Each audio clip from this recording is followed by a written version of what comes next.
ہمارا لبرل طبقہ ہے وہ بہت زیادہ اس ڈرامے کے خلاف ہو گیا ہے اور اس کے خلاف بیانات چلائے جا رہے ہیں اس کے خلاف اخباروں میں. تو وہ کلمۃ حق اریدہ بہا الباطل والی بات ہے کہ مقصد نام ڈراموں کا استعمال کیا جا رہا ہے. میرا بھی ایک جو ہے نا وہ ایک اخبار نے میری کی تحریر چلائی ہے کہ مفتی طارق مسعود صاحب کہتے ہیں ڈرامے دیکھنے والے جہنم میں جائیں گے, یہ فلانے کے ٹمکانے. تو وہ والے جو ڈرامے جو ہے نا جو ہمارے کلچر کو تباہ کر رہے ہیں وہ والا بیان اٹھا کے کہاں لگا دیا, اس ڈرامے پہ لگا دیا. ڈرامے جو تاریخی بنائے جاتے ہیں تو ڈرامے دیکھنا تو ہم جائز نہیں کہتے, اس میں بے حیائی بھی ہوتی ہے. مشہور ڈرامہ چل رہا ہے, بہت دنیا دیکھ رہی ہے, تو میں ڈراموں کو جائز نہیں کہتا, لیکن جو لوگ فلمیں دیکھ رہے ہیں پہلے سے بے حیائی کے کاموں میں پڑے ہوئے ہیں اور غلط چیزیں دیکھ رہے ہیں, تو ہم ان کو کم از کم یہ مشورہ دیتے ہیں کہ یار انڈین فلمیں دیکھنے سے بہتر ہے یا جو آج کل وہ ڈرامے جو ہمارے فیملی سسٹم کو تباہ و برباد کر رہے ہیں, جب تم نے دیکھنا ہی ہے تو کم از کم ایک کم درجے پر آ جاؤ نا, اس کو دیکھ لو.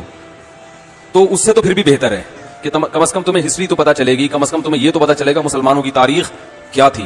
سلطان محمد فاتح نے بہت بڑی قربانی دے کے قسطنطنیہ فتح کیا تھا. وجہ کیا ہے کہ اس وقت اس ڈرامے کی وجہ سے خبریں آ رہی ہیں کہ ہالی ووڈ کی بڑی بڑی مشہور ترین فلموں کا ریکارڈ توڑ دیا اس نے, ٹھیک ہے نا, بڑی بڑی فلموں کا. جو نوجوان اس کو ایک کس دیکھ رہا ہے نا پھر وہ دیکھے بغیر رہتا نہیں ہے. اور ڈراموں میں دلچسپی بعض دفعہ بے حیائی کی وجہ سے یا صرف کہانی کی وجہ سے ہوتی ہے. اس میں دلچسپی اس بیس پہ نہیں ہو رہی, اس میں دلچسپی جو لوگوں کی بڑھ رہی ہے وہ بے حیائی ہے اس عنصر کی, کیونکہ بے حیائی کے لیے تو اور اتنی چیزیں پڑی ہوئی ہیں. لڑکیوں کو دیکھنے کے لیے اس ڈرامے کے دیکھنے کی کم از کم اس جنریشن کو ضرورت نہیں ہے. وہ تو یوٹیوب پہ کلک کرو 20 قسم کی مختلف ڈیزائن کی لڑکیاں آ جائیں گی اور فلمیں جا کے دیکھ لو, ناچ گانا دیکھ لو. میں نے کہا وہ ٹھیک ہے, علماء کی اکثریت اس کو ناجائز کہتی ہے لڑکیوں کی وجہ سے یا کوئی بھی اس طرح کے سین اس میں کچھ ہوں گے اس طرح کے سین, وہ میں علماء کی اس بات پہ رد نہیں کر رہا, لیکن یہ دعویٰ کر رہا کہ لوگ اس کو بے حیائی کی وجہ سے دیکھ رہے ہیں, لوگ اس کو انٹرٹینمنٹ کی وجہ سے دیکھ رہے ہیں, تو یہ غلط ہے. جو دیکھ رہا ہے اس کو پتا چل رہا ہے کہ تاریخ میں ہوا کیا تھا.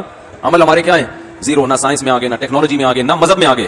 وہ ٹیکنالوجی کی دنیا میں بہت آگے تھے, سائنس کی دنیا میں بہت آگے تھے. سلطان محمد فاتح نے جب قسطنطنیہ کو فتح کرنے کا ارادہ کیا, استنبول کو, نبی کی پیشگوئی تھی کہ میری امت میں جو طبقہ استنبول جو فتح کرے گا نا وہ جنتی ہے. تو صحابہ کے دور سے کوششیں ہو رہی تھی اور استنبول میں 1000 سال سے خلافت قائم تھی عیسائیوں کی, اور اسے کوئی فتح کر نہیں سکتا تھا. ابو ایوب انصاری رضی اللہ تعالیٰ عنہ گئے, وہ نہیں فتح کر سکے, ان کی قبر وہیں بنی. بڑے حملے ہوتے رہے, اتنی چوڑی دیوار میں نے خود دیکھی, اس کی میں نے ویڈیو بھی بنائی تھی, اور اتنی لمبی دیوار شہر کے گرد کہ اس کو ناممکن اسباب کی دنیا میں کوئی میلی آنکھ اٹھا کے دیکھ نہیں سکتا تھا, اور جتنی لڑائیاں ہوئی سب ناکام ہوئی تھی. سلطان محمد فاتح نے کہا بھائی نبی نے خوشخبری دی ہے, ہم فتح کر کے چھوڑے گا. پھر وہ مشہور واقعہ ہے, اس نے کیا کیا کہ خشکی میں کشتیاں چلا دی. اب دیکھو یہ چیز کتابوں میں بھی بتائی جا سکتی تھی نا, لیکن وہاں طیب اردگان نے کیا کیا ہے, میوزیم بنائے ہیں, ان میں یہ پورا منظر دکھایا جاتا ہے. خدا کی قسم ایسا ایمان بڑھتا ہے کہ چیخیں مارنے کا دل کرتا ہے. ایسی جو علماء بھی گئے نا, بنوری ٹاؤن کے شیخ الحدیث گئے تھے, وہ کسی نے بتایا وہ رو رہے تھے چیخیں مار مار کے, جو جاتا ہے یہ منظر ہوتا ہے. اور طیب اردگان کے پیش نظر فلم انڈسٹری کو یا ڈراموں کی انڈسٹری کو پروموٹ کرنا نہیں ہے, اس کے پیش نظر یہ تھا کہ ہم اپنی تاریخ ذرا اسی اسٹائل میں دکھائیں جس اسٹائل میں دنیا نے ہماری تاریخ کو مس کیا ہے. جب ترکی میں سیکولر حکومت تھی تو انہوں نے انہی خلفاء کے برا رخ دکھانے کے لیے اور ان کی تاریخ کو ختم کرنے کے لیے اور ماضی سے ترکوں کا رشتہ ختم کرنے کے لیے ڈرامے ہی بنا کے بدگمان کیا تھا, اور وہ غلط ڈرامے تھے, وہ اصل تاریخ نہیں تھی. تو اس نے کہا ان کو غلط چیز دکھائی ہے, تو اب میں ان کو کیا دکھاؤں گا, میں صحیح چیز دکھاؤں گا. کہتے ہیں ہمارا ماضی, جتنا آپ ماضی میں جائیں گے آپ کو مسلمانوں کا ماضی آج سے بہت شاندار ملے گا. اب ہم تنزل کی طرف جا رہے ہیں. پہلے علماء بہت اچھے تھے, پہلے محدثین بہت اچھے تھے, پہلے کے فقہا بہت اچھے تھے, پہلے کے بزرگ بہت اچھے تھے, پہلے کی حکومتیں بہت اچھی تھیں, پہلے کے سائنسدان بہت اچھے تھے, پہلے کے ڈاکٹر بہت اچھے تھے. لیکن جو اس ٹائپ کے یونیورسٹی کو پروفیسر اور انجینئر ٹائپ کے لوگ جو کلپ بنا رہے ہیں اس سے لگے گا پہلے سارے برے تھے, اب ہم ہیں جو معاشرے میں خیر کو پروموٹ کر رہے ہیں. تو یہ ہماری تاریخ تھی جس کی وجہ سے ہمیں عروج ملا تھا. آج ہم صرف پیڑے کھا رہے ہیں, باتیں ٹھوک رہے ہیں بیٹھ کے, صحیح ہے نا. بزرگوں پہ طنز, علماء پہ اعتراضات, ایک دوسرے پہ کیچڑ اچھالنا, فرقہ پرستی, ان چیزوں میں ٹائم ضائع ہو رہا ہے, اور کوئی موٹیویٹ کرنے والا نہیں ہے, کوئی تعمیری کام کرنے والے لوگ بہت تھوڑے رہ گئے ہیں, اور ٹیکنالوجی کی طرف تو توجہ ہی نہیں ہے.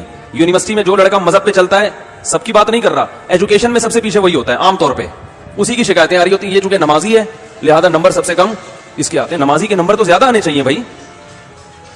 صحابہ کرام نے جو ملکوں کے ملک فتح کیے اور جو ہمارے تاریخ میں فاتحین ملتے ہیں, سب سے پہلا بحری بیڑا حضرت معاویہ نے بنایا ہے.